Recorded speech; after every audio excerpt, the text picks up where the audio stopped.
সেখানে যে উগ্রবাদীরা কাজকর্ম চালাচ্ছে, তাতে বাংলাদেশ তো আর বাংলাদেশের চরিত্রে থাকছে না, তাই না? ঠিক আছে, ভারতবর্ষ লক্ষ্য রাখছে, আমরাও সবাই লক্ষ্য রাখছি সেখানে কি হচ্ছে না। আবারও তো অশান্ত হয়ে উঠেছে বাংলাদেশের বিভিন্ন প্রান্তে। হ্যাঁ, অশান্ত হয়ে উঠবে তো।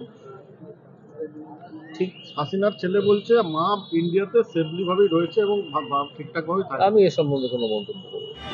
দেখুন, এখানে আমার বলার কথা এই যে এখানে এত কেলেঙ্কারি বেরোচ্ছে, এই নতুন পরীক্ষা নেব এবং তার ফলাফল, এতে আমি এতদিন পর্যন্ত মনে করতাম যে স্কুল সার্ভিস কমিশনের চেয়ারম্যান তিনি হয়তো এই ধরনের খারাপ কাজের সঙ্গে যুক্ত নন, কিন্তু এখন দেখছি তিনিও এই ধরনের খারাপ কাজের সঙ্গে যুক্ত এবং পরিস্থিতি তার হাতের বাইরে এবং তিনি সেটাকেই সমর্থন করে চলেছেন। না হলে এই ঘটনা ঘটে না।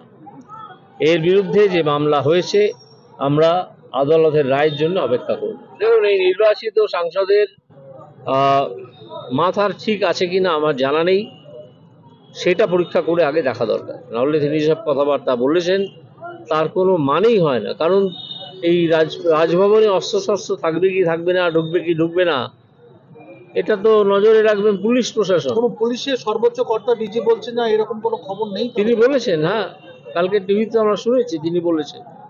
এরপর তাহলে তার বক্তব্য প্রত্যাহার করতে হবে। তার মস্তিষ্কের সুস্থতা নিয়ে আমি প্রশ্ন তো তুললাম, এরপর এই প্রশ্ন আরো অনেক দূর যাবে।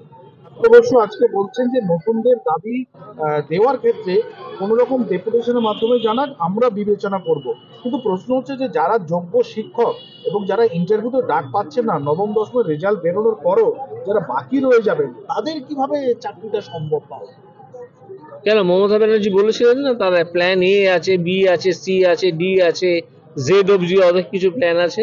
তিনি বলুন না কিভাবে দেওয়া সম্ভব, আমরা দেখি কি ইতিবাচক ভূমিকা তিনি নিচ্ছেন।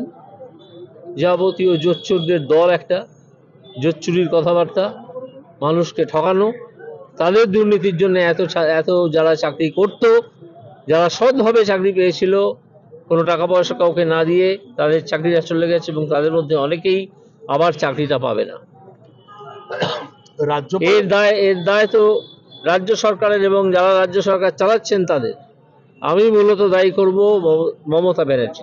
এসএসসি পরীক্ষার পূর্ণমান পাওয়ার সত্ত্বেও তারা অনেকেই আছেন যারা এই যে ইন্টারভিউ হচ্ছে সেটাতে ডাক তারা পাচ্ছেন না। এটাতে একটা অদ্ভুত জোচ্চুরি হয়েছে। এ সম্পর্কে বিশেষ আমি কিছু বলবো না এখনই। আমি আশা করছি এই সম্পর্কেও কোনো মামলা ফাইল হবে, হাইকোর্টেই হোক বা সুপ্রিম কোর্টেই হোক, এবং এই টোটাল জোচ্চুরিটা এক্সপোজ করে দেওয়া হবে। হঠাৎ নতুন রুল তৈরি করা হলো কেন?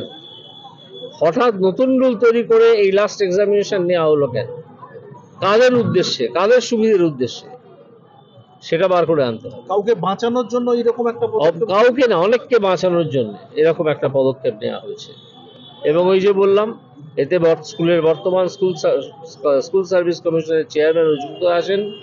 আমি তার পদত্যাগ দাবি করছি এক্ষুনি। তো জানাই ছিল এই নতুন খবর কি? তারা তো হাসিনার মৃত্যুই চায়, ঠিক আছে, করতে পারে কিনা দেখা যায়।